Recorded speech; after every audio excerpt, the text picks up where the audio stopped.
Hello, everyone, and welcome to a new episode of Kill of the Week. I'm your host, Brandon, along with my cohorts here. I'm just going to kind of like point around the squares that we have here. Sitting directly next to me is Carly, and the square next to Carly is Liam. Say hi. Backwards hand wave. Above Liam is our DP, Chris, and then next to him is my partner and producer, Jill.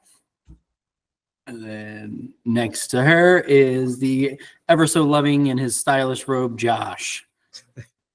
You look so comfortable, and I love every aspect of it. Wearing blankets is the best. Well, I called out. Also, Carly, enter the screen. You're like half in it and half like hiding. Scoot over with your little best friend. Yeah, whatever. Hey, we're best. Yeah, Okay. we had good pizza today. Okay. So on today's episode, we're talking not about a kill that actually happened in a movie, but a kill that happened while on set and filming a movie. This is unfortunately kind of more common than you think, where accidents do happen on film sets while recording. The one that we're going to be talking about is a little bit more extreme than that. We are talking about the 1983 Twilight Zone movie. And the one that we're talking about specifically is the death of actors Vic Morrow and Renee, Chen, and I'm going to butcher these names, so I apologize ahead of time. The actors Vic Morrow, Renee, Chen, and Myca Lee, I'm going to assume. I'm sorry for butchering those names. For those of you that don't know, what happened on set is a explosion malfunctioned, sending a helicopter to veer off course and not only crush the actors, but slice them in half with their propeller blades. A lot of the information from this that we learned it from was from the show on Shudder. Shout out to them, their show Cursed Films. So we're going to kind of go around the table and talk about everyone, like have everyone kind of give their own experiences when they first saw it and first heard about it. Carly, I'm going to start with you since you're with me. Come on, man. Okay, so when I first watched it, the whole time I was watching it, I was like, they're not gonna actually show them like dying. And then it did, and I was like, I literally looked away. I couldn't even look at it. I was like, I'm gonna look away from that.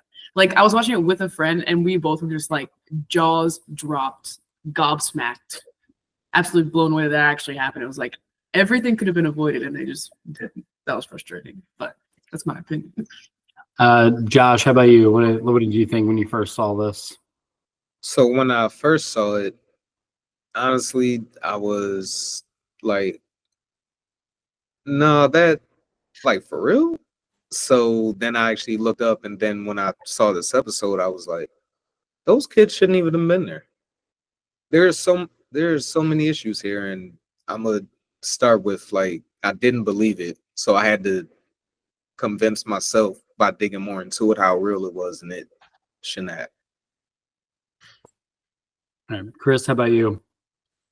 We're talking about the movie or like the actual like footage of the death?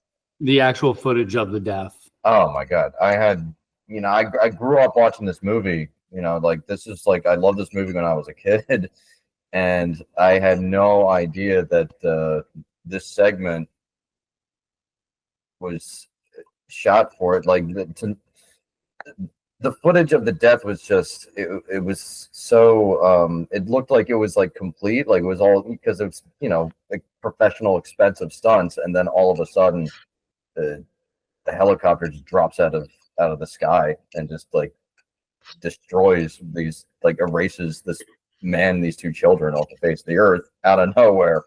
It was shocking. Not what I was expecting at all, and it kind of threw my whole memories of this movie into light. You know what I mean? Into a new light. How about you, Jill? So I never watched Twilight Zone series or the movie originally. Like, I always existed just around it, knowing of it. So the first thing I ever watched was the documentary of the Cursed film series.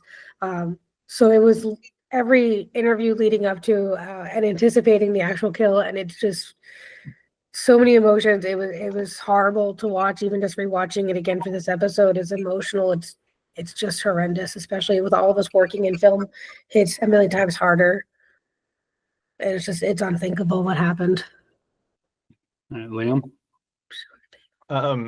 Similar boat to Chris, I grew up watching this movie in Twilight Zone and didn't really know much about it. There was, for most of us, born in the 90s, the Crow was kind of that shining example of like when things go wrong on a film set. But yeah, watching the footage of the accident and just like you can't really get your head around how fast things go wrong. It's just in a blink of an eye, and 3 lives are lost. So, I mean, we'll dig into it with, liability and where responsibility lies for things like that. But like, the best laid plans can go up in smoke in an instant. Yeah, and just like Liam and Chris, I grew up watching this movie and the series, and I think, just like Chris, my entire mindset of this film completely changed with this, especially because like with doing a little bit more of a deep dive after learning about it, because you hear about it and it's one of those things like, oh my God, like someone died on set here and this and that. And like, yeah, we all grew up knowing the tragedy that happened on The Crow with Brandon Lee, and then doing even more deep dive into this movie and just how just batshit crazy it just went, it just went south so fast over things. One of the crazy things that when I was doing research for like notes for this episode here, I was reading about it, and apparently Vic Morrow, when he was waiting to shoot this scene particularly, he was talking with some crew members, and he allegedly said, and I'm going to quote this, he allegedly said to a production assistant, excuse me, I must be out of my mind to be doing this. I should have asked for a stunt double. What can they do but kill me right? And that was the last thing that he said before shooting this scene and dying. And while he was on one of the last movies he did was called Dirty Mary, Crazy Larry from 1974. Apparently, he insisted on having a $1 million life insurance policy before he would shoot any scenes involving a helicopter in which he was due to ride in. He was very insistent, and when he was asked why, Mario allegedly replied, I have always had a premonition that I was going to die in a helicopter crash. And these were things that he was saying, like he said that in 74 and then said, I must be out of my mind right before going to shoot this, which is fucking insane. One of the things too that I want to bring up about the Twilight Zone movie that was supposed to be, and like I'm going to kind of gear this towards talking about John Landis a little bit. That John Landis, I don't want to say unfortunately, like the man's a legend. He directed Animal House and the Thriller music video, American Werewolf in London. Like the man had Coming to America, one of his biggest movies. Yeah, he directed, which I also find funny because him and Eddie Murphy did not get along at all in that movie. It kind of goes to see how much of a dick John Landis is. That the film was meant to be remakes of classic Twilight Zone episodes. And of course, Landis had to be the only one to write his own for the movie. Like this was not a previous Twilight Zone episode or Outer Limits or anything Rod Serling related. He went off and did his own thing while everyone else, including Steven Spielberg, took an old episode to remake it and things like that. So it kind of goes and shows the test of how much of an asshole John Landis is and having to take over things. So is anyone else like a fan of Landis or have heard any other like stories of Landis? Mostly just the Coming to America stuff.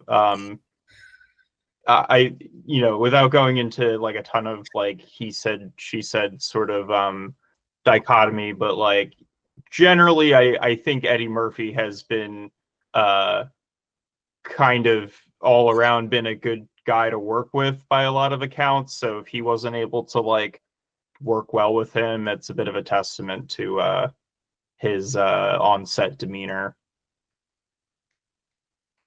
Yeah, fair. And especially with this movie, because according to Curse Films, they had I'm blanking on the names. I should have taken notes on like the guys' names with like the production designers, and some of the had a film critic on there with it, that he basically like avoided listening to the production designers and was putting explosives on sets that weren't supposed to be there, and basically just taking on initiative that he shouldn't have been, and taking liberties where like just because you direct something doesn't mean you have like you don't have that much control being a director. You have to listen to your department heads, and he obviously did. Well, I think that's the thing, is that you need to, it's not about just listening to your department heads, but filming and working in this industry is such a collaborative effort that you need to truly trust and put your life in each department to trust. Like, we know this personally, Brandon, like we did everything ourselves as two people, and then we realized that we can expand and we can trust people. So like, you know, working with Chris, like you don't have to watch the camera, you know, whatever Chris is doing, you trust, you put that trust in someone. So like you need to do that in every department. Like, how can you have these people in their positions and then go behind their back and add explosives without telling them, especially something like an explosive, but ignoring what someone is saying, ignoring protocols. To me, this entire film and horrible tragedy was literally doomed from the start. Like, the entire documentary is showing every single moment that should have been stopped along the way. And Landis is just an absolute piece of shit. I don't care that he was found not guilty in the end. He's absolutely guilty forever for taking 3 people's lives, and is for a film. I love making movies, but I would never put any of you in danger to fucking make one.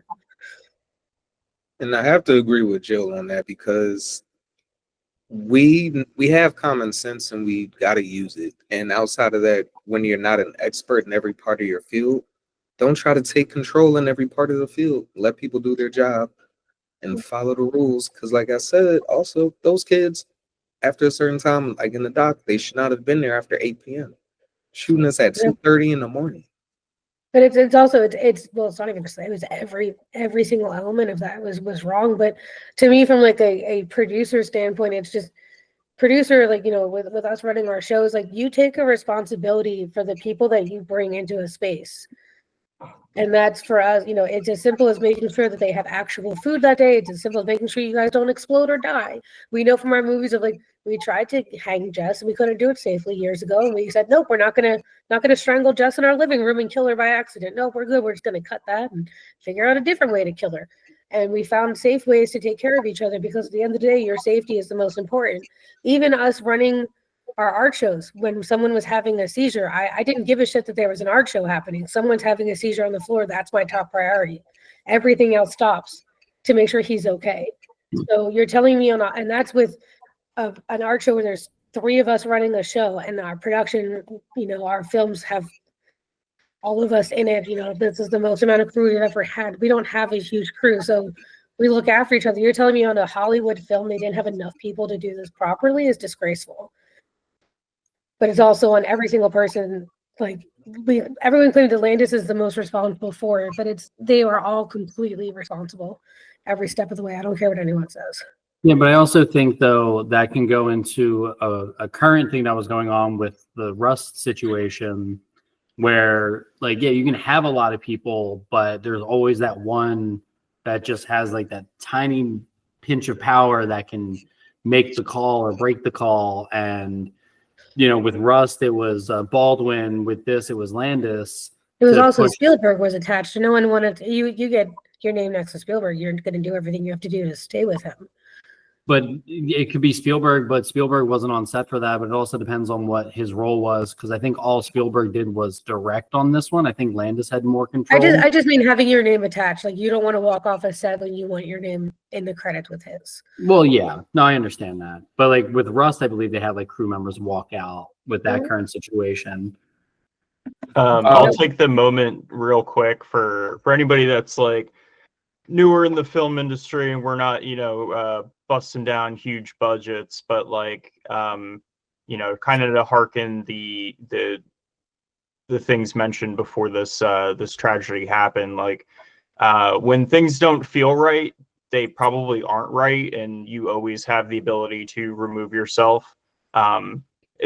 Sets move so fast, and people are constantly pushing for things, and they may alter what the original plans were. But yeah, not to blame any victim, but like your safety and your ability to remove yourself from unsafe situations is something that is you always have, and you should never feel coerced to go forward with something you're not comfortable with or wasn't pre-planned.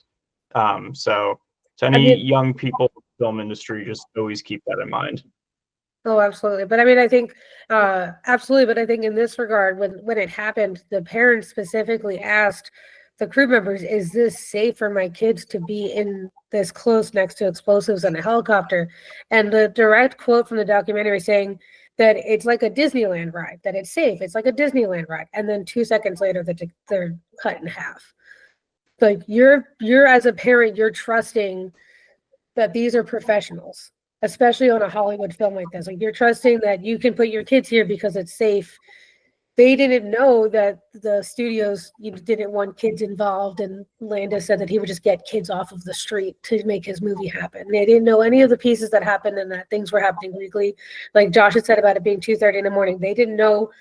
They weren't Hollywood parents. They didn't know the logistics of their rights as parents and the contractual things of timing for children and when was appropriate for them to be on set and how long and how many hours.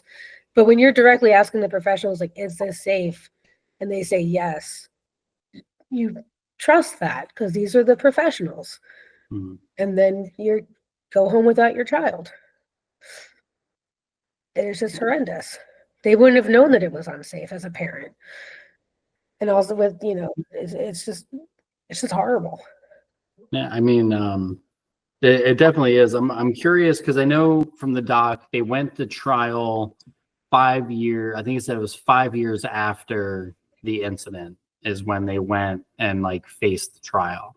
So I'm curious of like if that was just for like a legal thing, or did people know about it but no one, like the parents and victims' families, finally came forward after so many years, because the movie was already out by the time they went to trial. The movie was out and was a hit and was doing its thing.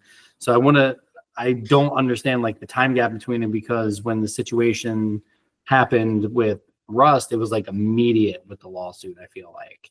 So I'm curious of like what changed in time to be like, we need to jump on this immediately versus letting time go by kind of thing, or if the court was 5 years long. I don't know.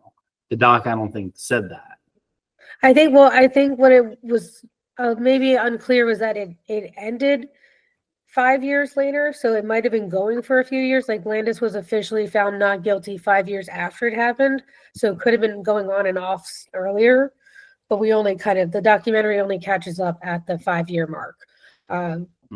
There is probably a lot of preparation that needed to happen on both sides to kind of prepare for such a big case, especially when there's so much money and these names that are involved.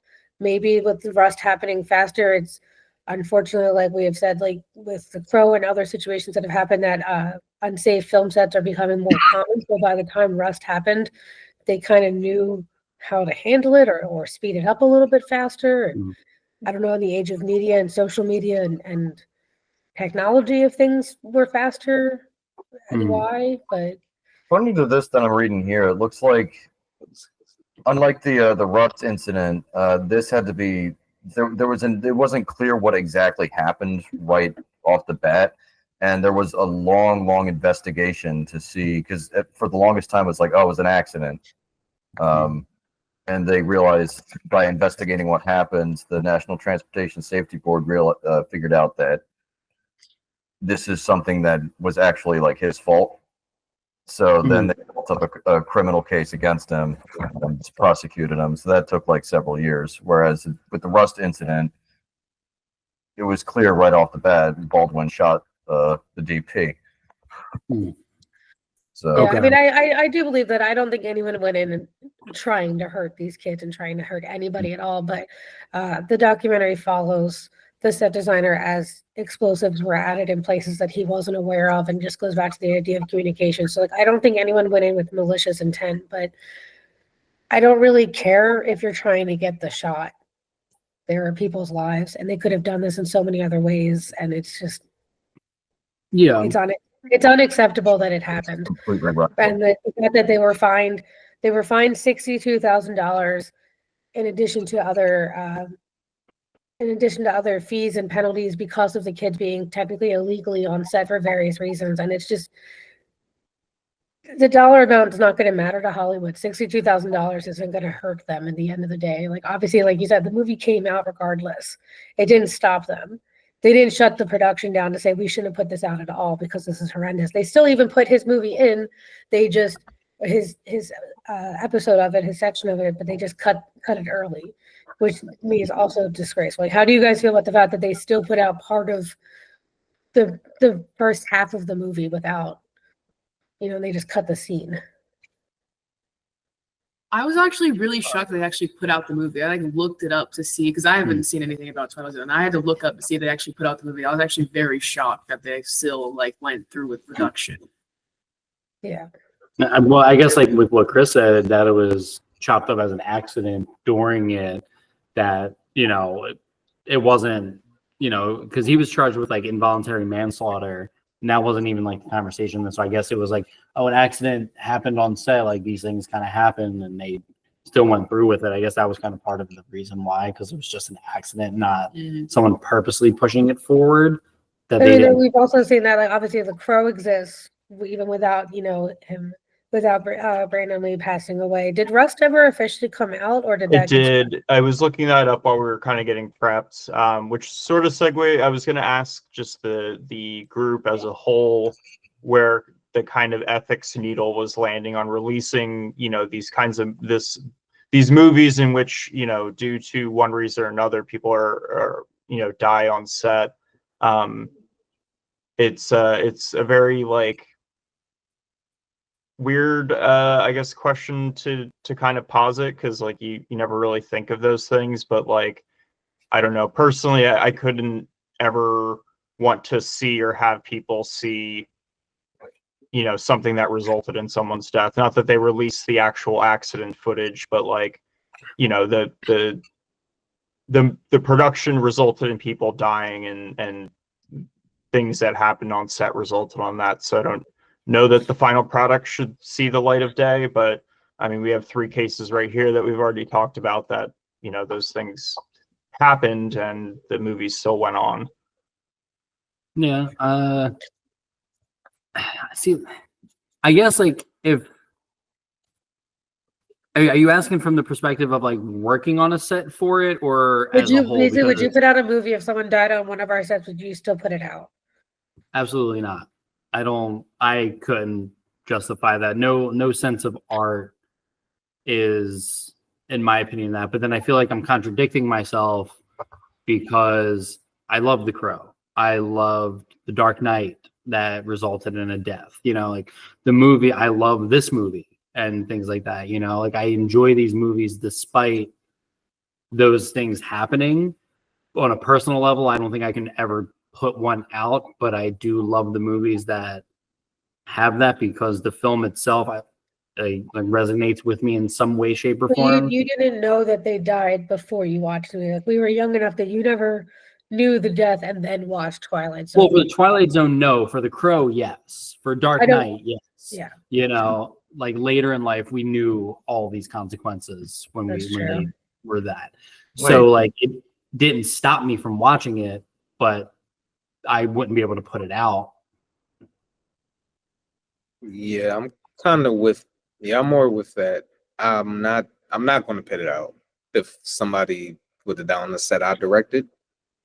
And as I'm trying to think of even from the producer side, because you said other directors were a part of this movie, because I didn't see the movie either. But you said other directors were a part of it, and if I knew that happened, I would still pull my part of it from it, just because I don't want to be attached to that. No. Wait, who died on? And also give me my money back. Yeah. Who died in the Dark Knight? Heath Ledger. Heath Ledger's. Not But during. he didn't die. Yeah. Like he didn't die on set. He died He died during production. because of like Oh, different that's things right. as a character and mental and. He was in the live action. No, he didn't. No, he But didn't say- I think so. From the perspective of like the Heath Ledger perspective, I think when you're working with dark subject matter in any capacity of whether pushing a character into a really severe place like that, or anything like that, I feel like, especially in a Hollywood budget, you can pay for therapy for your actors. There's no reason to not have open dialogue. Like I know that it was a really big moment in time when the show 13 Reasons Why came out. And I really hope that every actor was in therapy at the same time to talk about how heavy that content was. When your budget allows that you can look after your actors, at the end of the day, they're still people. I can't imagine putting out a film if someone got hurt on our set like that. I think I would just quit the entire industry. Like I would never gamble that world again. That's the end of it. Yeah, I agree with Brandon. Like I love The Crow. I love different movies that someone's gotten hurt in, but I never connected the two. I never connected. I'm upset that Brandon Lee died, but I still love The Crow. I just don't always connect the two together. They're two separate pieces sometimes, but I also now refuse to watch Rust because of the whole situation. So it's, I guess, later in life, kind of looking at it more clearly from like as we work in film and knowing like the responsibility. But I agree with Josh, like pull your shit out of it. Don't be attached. Unfortunately, there's a lot of money and contracts attached. So I don't know if you'd even be able to pull yourself out of the project and say, I don't want to be a part of this anymore, or what that standing is. It's just horrendous to keep your name attached. I think it's personally disgusting that they kept it in at all. Of his segment should not have been included. I don't care that they cut the scene out and it just cuts into the Nazis and then that's the end of it. It should not have been included. I don't care if it's Landis or not. It should not have been included. It's also like that time frame of filmmaking and filmmakers were just batshit insane to begin with. Like you had William Friedkin firing guns off behind actors' ears mid-set to get a reaction out of them. Like, I want a jump scare, so I'm going to shoot a fucking gun next to your ear. He did that on The Exorcist, and then whatever else Roman Polanski did for shit. We'll like, also think about The Shining, where you basically broke Shelley Duvall just to get her to look scared. Like, yeah. We're talking about, oh, if they died on set. What about the fact that, like, we love The Shining, but you fucking tortured someone? You trust that you hired this actor. I'm sure she can act scared. Did you really need to fucking isolate her? Like, come on. Like the argument That's of true. That's why we act. Yeah. The craft to it, absolutely. But it's like it's also like you have that argument of like, well, it was a different time and this and that. And like, it was absolutely a different time, but like the idea of like treating human behavior is kind of insane to think that it's chalked up as like, well, it made you tougher. Like I had to walk 15 miles in the snow without shoes to get to school. Like that's not a flex, and it's not a flex to like put people in fucking harm to get a reaction for the art of it.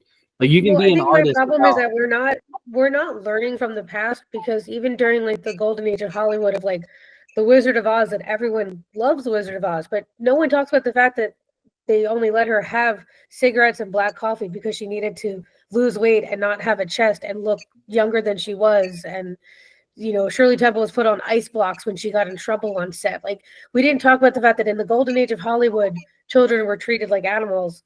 Great, that was a million years ago, but now you can put children next to explosives and get decapitated, or you can scare Shelley Duvall because you need her to look scared and shoot guns off because I need a shock reaction. Like, I think we should have fucking learned, like Josh, like actors are actors for a reason. They're also human beings, and at the end of the day, it's a job.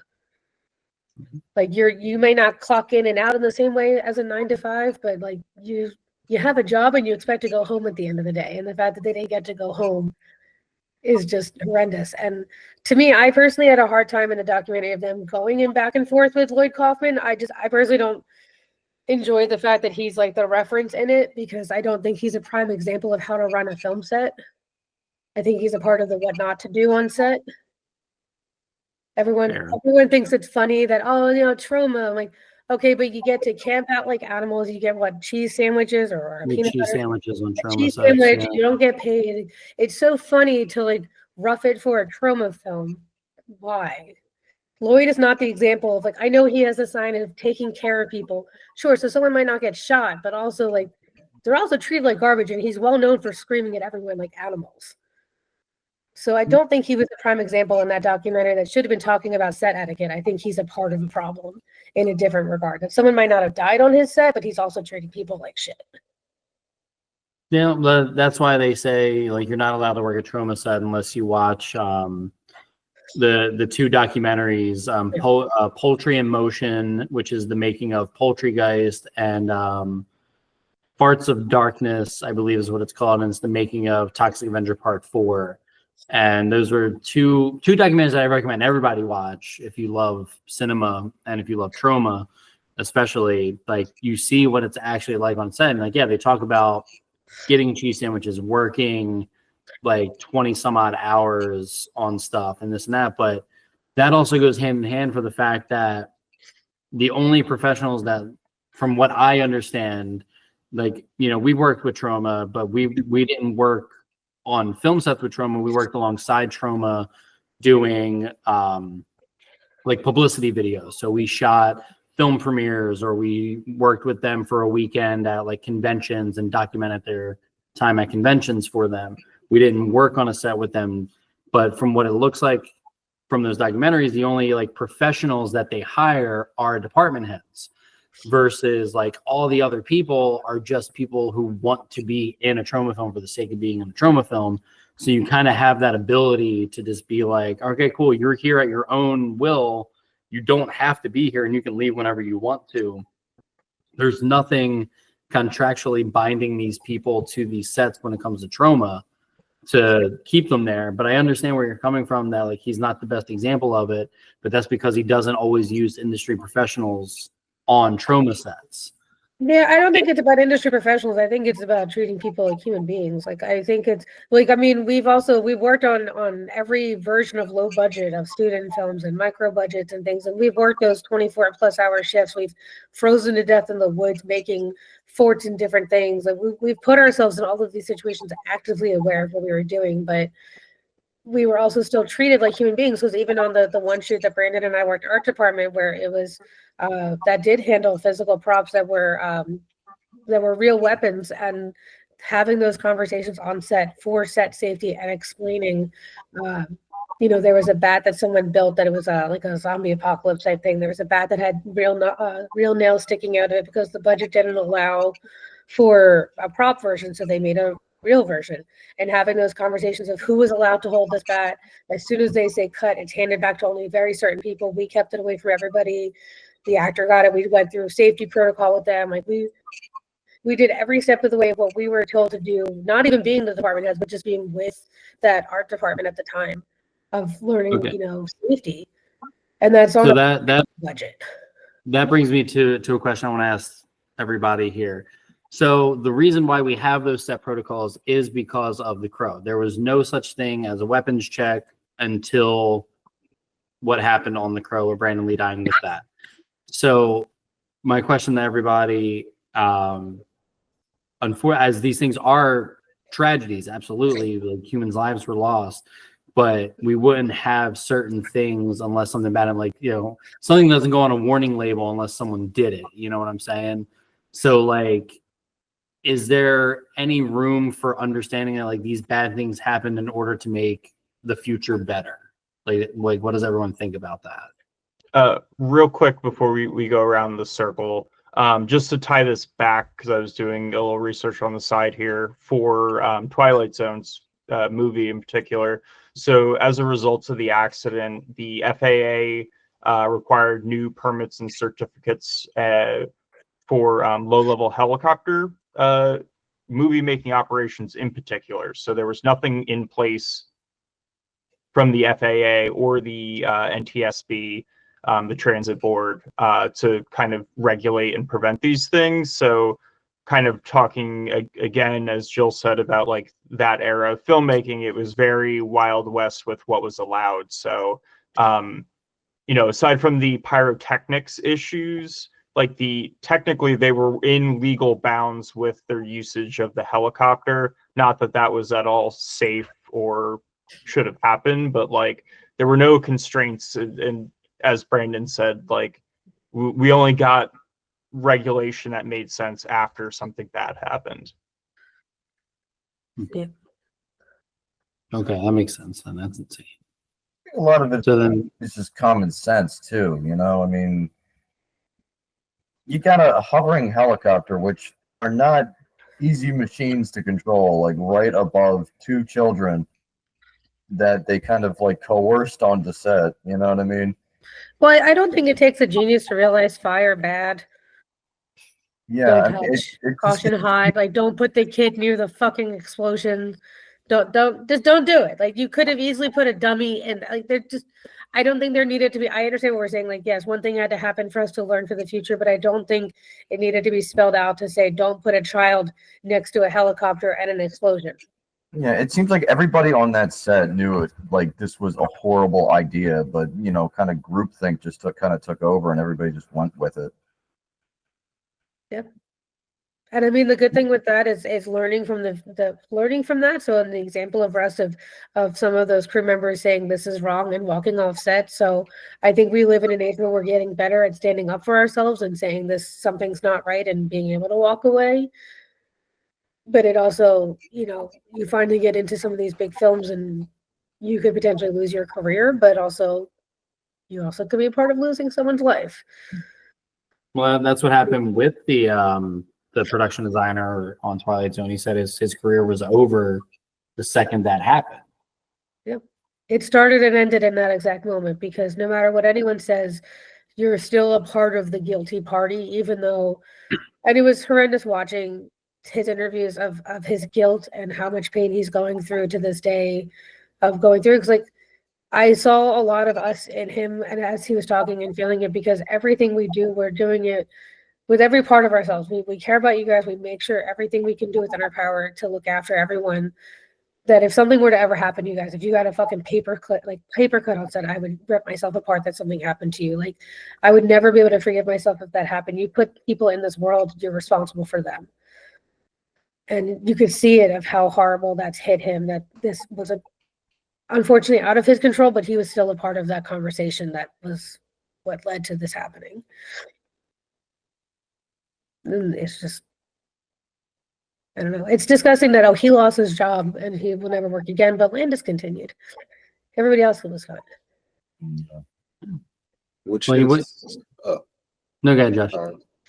I was gonna say, which still, I mean, it still blows my mind that he got no consequences because of the jury saying accidents happen. So I'm willing to understand that accidents happen and that we can grow and learn from it. What I'm not willing to overlook is the common sense part of it, because we've evolved to a point where we know smart, stupid. Now, if it's a gray area where we really don't know when an accident happens, I'm like, okay, we didn't know. But in a situation like this, no excuse. I do believe it was a pure accident, but I would be like, what did you learn from this? Like, okay, fine, you were found guilty. What did you do differently on your next set to be better? What did Alec Baldwin do differently to be better? What has anyone done? Like, this is horrendous. What have you done differently? I don't think any of them have anything to speak to that because they don't think they've done anything wrong. That's part of the problem. That's a huge part of the problem right there. When people can't take accountability or think that they're wrong, it's like, how can I even show you that you are? And yet you're the one that has the control still. Yeah. But I also think this is a part of this is a part of Hollywood when you only have so much say. He's gonna have a name attached, so people are still gonna follow him wherever he goes. But there are 3 people that are here. And I don't really care that they said, oh, he went to all 3 funerals. Then fuck you. If you showed up at my kid's funeral and you were part of his death, like I would have you escorted off. Like for him to speak at the funerals and to say, well, film is forever and they'll live immortal. Like, fuck you. So, like, I I get what he's saying. Like, okay. Yeah, but I do think there's a time and place, and I think he shouldn't be speaking at a funeral when he was a part of the consequence of it would have been worse if he didn't show up. Wait, So- whoa, Yeah. whoa, whoa. No, He I actually get that. said I just feel like at if the funeral. as a parent, I would have him escorted away. All right, hold on, Chris. What were you saying? He actually said that at their funeral. Yes. What an He asshole! was trying to be nice in the sense, like in the context of saying, like, we have what was the gentleman's name? What was the actor's name that had Vic passed? Morrow. So he talked at Vic's funeral and saying, like, well, we have his series of film that he's worked in and television, and you know that'll be immortalized. Like he lives in this, which is very nice to look back and be like, great, like I'm rewatching the Golden Girls and they're all dead, but I get to like immortalize who they were in this moment in time. Fucking fantastic. But there's a difference of rewatching Golden Girls on Hulu versus being at an active funeral that you were a part of the death. Yes, but to be devil's advocate, there's nothing like what if he would have not gone, it would have I think it would have been a much bigger issue. Like, oh, he couldn't face No, this no, and I that. think he could have been there, but I think the immortalizing part, I think his words were wrong. Okay. I don't think he's wrong for that statement because like he's not wrong by saying it. Like he also made a comment, the comment that I think he made that was worse than immortalized in film was, this was an incident that happened 5 years ago. And the results of like the trial don't change what happened 5 years ago.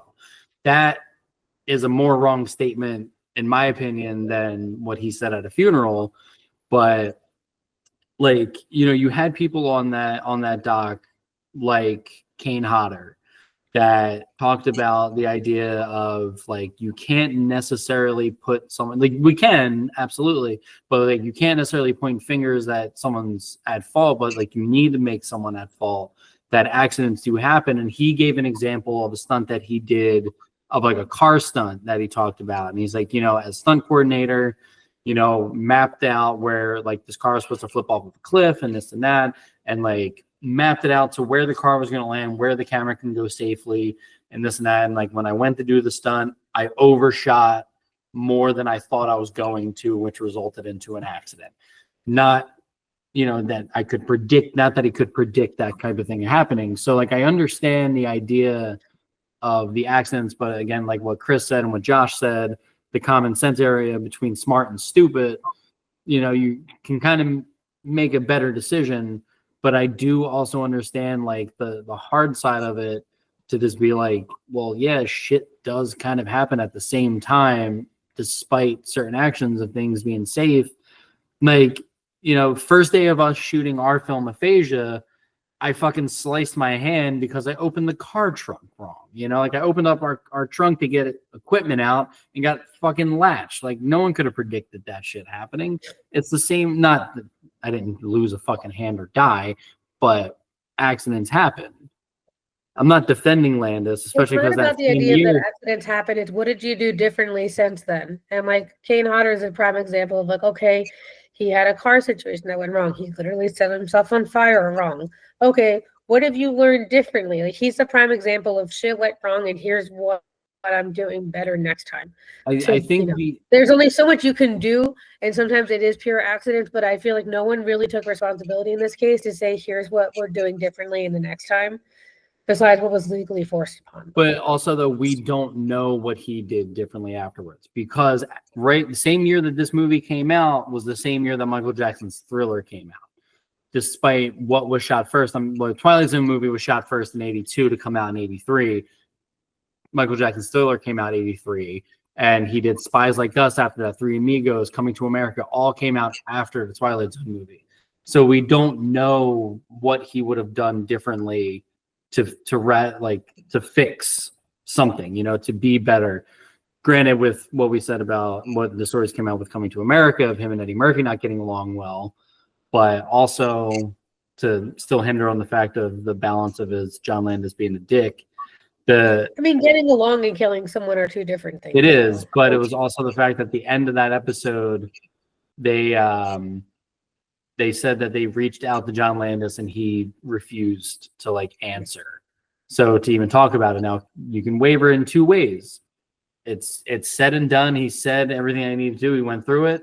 or he just didn't want to deal with it again. You know what I And mean? it also could be some things on their level could be a legal thing where they're just not allowed to speak on it anymore. So That has to be stated, though, I think. in I the don't know, it doc, comes out- they I'm sorry. No, In you're the good. doc, they said he added extra explosives, right? I don't know if it was him exactly, but someone in that universe added different explosives in different ways. That there were explosives that were found before they shot that weren't approved of with the set designer. So there was someone, whether we're saying it was Landis or not, we don't know who exactly it was, but someone was putting additional explosives on set that weren't approved of, that weren't fully communicated.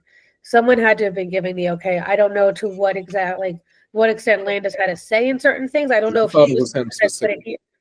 Okay. If it wasn't him specifically, I'm like, whoever did that should be the guilty one. In my opinion. Absolutely. I mean, it's there's a reason that things happen and that we have a plan in this case. That you have people who are trained for this, that you would talk about the safest places to put the explosives that you get the effect, but people are as safe as they can be. And if you're going to go behind their back and put things additional because you want a cooler shot without communicating, Well, I thought that was Landis giving that direction because they were moving a set and the dude found it underneath of like a hut. He found one of the explosives underneath. I know the he hut. did. Landis said he Yeah. wanted one of the houses like moved forward, and I think it was in that process they found another explosive. Yeah, but the designer went to Landis and gave him shit, saying like, okay, then I there must should be- have missed that part. So like, then there yeah, should then be Landis is something. responsible again. Yeah. See, that's why he ain't want to talk about it. That's why he ain't want to comment. To maybe steer the we've talked about like fault and set safety and stuff like that, but I guess the part that's always been curious to me and something that probably like many of you was sort of enthralling in a way is like the mythos that then builds around movies that have these like tragedies and like sort of the social ramifications of them, because like maybe it was the subject matter, but like The Crow had this sort of mysticism to it. Dark Knight had this like mysticism to it as well, where like it was an actor's last performance and there was something kind of charged and tied to it, which Jill, you and I are both very much into true crime, so we have sort of this morbid fascination, but it sort of ties into like whether or not you should release a movie like this afterwards kind of discussion. But like something really does happen to a public audience when there is this thing tied to it that's horrible and preventable, but like just sort of drags people further into the story or the subject. Just like, I don't know if people had thoughts about that before, or sort of take that into consideration when you're watching media that includes this. Yeah, I mean, I think it kind of, it's what we've talked before. Like, would we make something and then put it out? But I think like in that regard, it's like my brain is now kind of going to like with Heath Ledger and all. Like, I wish they would have put it out and then said, "Great, this happened. We're putting it out to celebrate him," but we're also making an awareness to suicide and mental health and putting that as a part of the conversation too. And I think that started to become a part of the conversation. Like it is weird to memorialize and watch these movies and be like, this is the last time that they existed. And it wasn't that you love these people for who they are. You love their characters. I mean, it's like, I love everything that we work with people, but I don't know. I can't imagine putting out that final film with them dying, but at the same time, like you want to celebrate everything that they were. And I love Heath Ledger for everything that he was and could have been. I also feel like people love the movie because he died, and I don't know if it was really that great, but we put it on a pedestal because it was his last one. And I can't look at it any differently because I don't know if I love it because it was a good movie or I love it because he died and I love him. I don't really know where the separation begins and ends in that. I mean, a good prime example of that is a movie recommendation that everyone should watch: World's Greatest Dad. Oh God. Directed by Bobcat Goldthwait. That goes into that mentality of the idea of praising, well, not the idea of like, oh, it was this good because the person died or not, but it goes into the idea of someone who's a dick, but once they die, they're treated like a saint kind of thing. And that can be kind of tackled into that mentality of like good versus bad because of a tragedy that happened. And to try and lighten up the conversation, watch a great movie. That's kind of interesting. I never thought about that perspective. Really. Yeah, I mean, I do think you probably put someone on a pedestal to think it's the same thing when someone dies. Oh, they were so wonderful. No, they were an asshole sometimes. No, they weren't always lighting up a room and the greatest person on earth. Like, no, they were a dick sometimes. You can be dead and still be an asshole. Yeah. I feel like that's your spirit. That's just who you are. Yeah. And you are who you are. But still gonna talk shit about you. Yeah, I mean, like as we said, like like we both are very into true crime, and we're both, obviously fans of last podcast. Right now, they were just finishing up talking about the Black Dahlia murder, and we look at her as this horrible girl that that was ripped apart and everything that happened to her. But then they also go into like, well, she also could have been. Not that she deserved any of this. I'm not saying any of that, but like, oh, she also could have been an asshole. She also could have been a sex worker. She could have done other things. Does not mean that she deserved what happened to her, but there's more to a person than how they die. And I think we have to recognize that as a whole. I think my biggest thing is I would really like to see these films start to recognize awareness. And I know that was really important for us for Aphasia to tackle conversations about suicide and mental health, but to also put the warnings about the numbers. Like, we all know how to access a phone number for the suicide hotline, but it's still important to put that out there to say, like, we're not condoning this and there is help available. And I think a lot of us have felt in dark places that can relate to that. We've had actors that were choosing not to be a part of aphasia because of the subject matter, and that was completely understandable. But I think that's where I feel like we're lacking in a lot of these films, where they didn't talk about safety, like mental health safety, or just saying like, hey, we're going to put money towards this foundation in their honor. Like, they're just like, oh, they're dead. Moving on.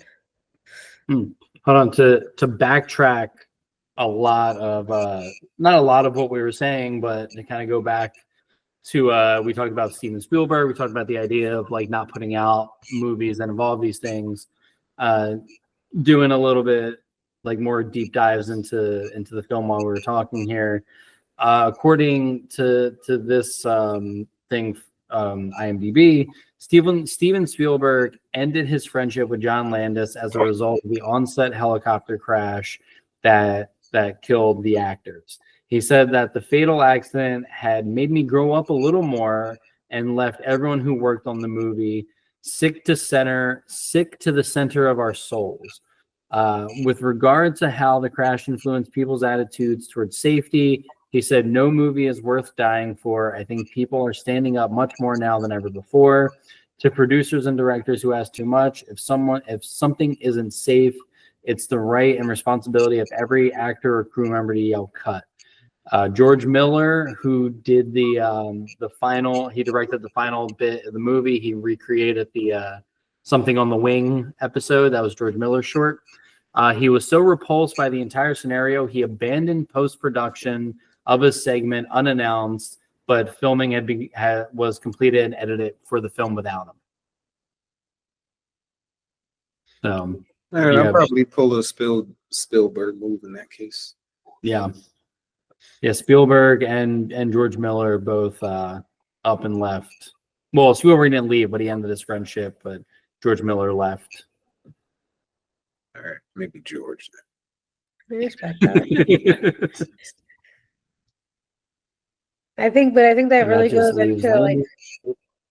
goes into personal responsibility of speaking up for yourself when something feels wrong. Even if you literally have to, even if you don't feel comfortable saying like, I don't trust this, be like, I have a stomachache, I gotta go. Make it the fuck up and get out of there. Like, I don't care. Get out. Like, not everyone's gonna feel comfortable. If they don't feel comfortable on a giant Hollywood set to say, I'm not comfortable with the situation, then fucking say you have a stomachache and go. You have a response. You have common sense to know that the coffee is hot. You don't need the container to say caution hot. Get out if something's wrong. Apparently, I'm finding a lot more stuff too now. Actually, doing more of a deeper dive that this also ended Landis and Eddie Murphy's friendship because Landis wanted Eddie Murphy to testify on his character, and Eddie Murphy refused to support him and be with him during this whole thing. So wow. Isn't it ironic how Adam Green had him in Holliston? Yeah, they went at it from a fan perspective. Yeah, Wow. still a piece of shit. How do people like that still have friends? I wonder if like do all the people who do stuff like this just have a support group for each other? Because the public can't like them. I mean, I think with our political climate right now, I think it speaks for itself. That assholes stick together. Oh yeah, that is true. That is Like, true. it might not also just be like, I get that idea that it's like assholes sticking together and this and that, but it could also be like people just thinking that like accidents happen too, you know, like. But did sure he tell those people the full story? Is what I'm curious Yeah, about. I mean, well, I understand true. where someone Yeah. that isn't Yeah. on set that doesn't understand all of the layers to it.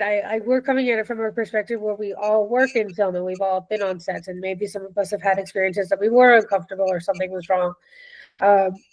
But the everyday person might hear the story and be like, okay, well, accidents happen. They clearly didn't mean to hurt these people, and then move on with it and accept that. And I do understand why they would feel that way, but it's more from the industry people that chose to stick with him is more of what I would be judgmental to versus the everyday people in his life that supported him as a person.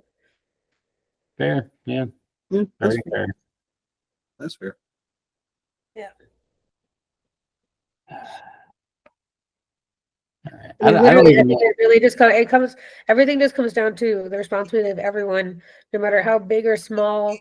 Anything you're doing is how important it is to communicate and have conversations. Like even on the facial, we put Chris into an entire body tarp to get blood on his face. I was making sure that he was safe and okay with having everything basically sealed up in a giant suit, making sure that he was okay the whole time.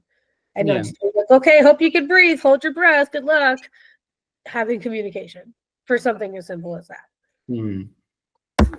Well, the thing about that too is that, like I mean, I would have let you know, and if I was running out of air, but I didn't realize how I didn't realize how much that would have like cut off my air supply when I got into it in the first place. And I feel like a lot of people, I mean, I guess this is a bad comparison because I was perfectly safe in that situation. But like, I feel like a lot of people in other situations, because like, again, you said we've all been there. You know, I feel like I know a time when I was on a set and we're going to do a shootout scene. And it was on an actual street corner. And the director neglected to put up any type of signs or tell anybody that we were doing this because she wanted to get people's actual reactions, which was not a good idea, but we did it anyway, probably because we didn't realize if something's never goes horribly wrong for you before, I don't think it really sinks into most people how bad things can be if they do go wrong, because they've never actually gone, you never actually experienced that. And I think that's why a lot of people don't tend to speak up on set, or in any type of situation when they think their safety is being compromised, because they're just not aware of how serious that is. Yeah, I also think it's something to understand that safety comes in different capacities, because early on in our film career, I worked on a film set as a makeup artist where there was an actor that was harassing me, and I was literally with Brandon and a friend of ours on set, and I didn't tell anyone that I was being harassed because it just felt like, well, it's professional. I gotta just get through. Let's just get through this. The faster I get through this day, the faster he will be gone, and I won't have to deal with this anymore. And that's on a film set with friends and my boyfriend at the time, and being comfortable. But the things you accept at one point is it's more or less just comes down to learning from it and being better for yourself to not accept those things or not accept those things for other people, and making sure that they are safer in the future. But you don't know sometimes until you're in it or after the fact, when you realize like safety comes in different layers. I think one thing that I want to start winding down with this. We did hit the hour mark, so I'm going to start winding this down. One thing to leave on, which is just pure ironic comedy, is that during the 2010s, John Landis was executive producer on movies titled Some Guy Who Kills People and I Hate Kids, were two films that he produced in the 2010s. Wow. Speaks for itself. Was the irony lost on him? Did he get it? Or was he stupid to get it? I think he was too stupid to understand it, or he did it as a joke to be like, oh yeah, I was there with these types of things. Bad Yeah, taste. I think it's more of just like, hubris. That's up there with the O.J. Simpson book of If I Did It. What'd you say, Chris? I'm just saying, I think it's more hubris. And, I think it just seems like, the impression I'm getting from what I'm reading here is that he's just a self-absorbed sociopath who cares more about making money and getting stuff done and making something that he can be proud of than he does about people's literal lives. Fair. Yeah, I mean, none of us have met him, worked with him, or anything, so we can only really go off of what we read and see, but it doesn't paint a good picture in any way, shape, or form. I don't even know how to properly end this, because I'm not going to go around the room and just be like, so what did you guys think of all of this, like I normally do on this podcast? I kind of can't do that. But I think we talked so much about learning from it and what we could do differently, so you could always ask what everyone would do differently, or we all say fuck Landis and then we go. Yeah. Plug in next week's episode. Yeah. I think I think that's pretty much the best way to do this is I think Liam really put it best in the beginning, that your safety matters and you have the power to step away from something, and that's something everyone should learn from this and every other horrible thing that happens, not just on film sets, in the workplace, in the world, and everything else. So I think that's where we can call it. And I have an ironic way you can end it. That's it's funny to me, at least. Liam and I love true crime podcasts, and the one podcast they end every episode with "Stay sexy and don't get murdered." So I think that lands. Don't die. Good luck. Yeah, don't die. Don't die. Good luck. Yeah. Yeah. Stay in the left. And with that, thank you guys for joining us on this episode of Kill of the Week. We will see you guys again with another episode soon.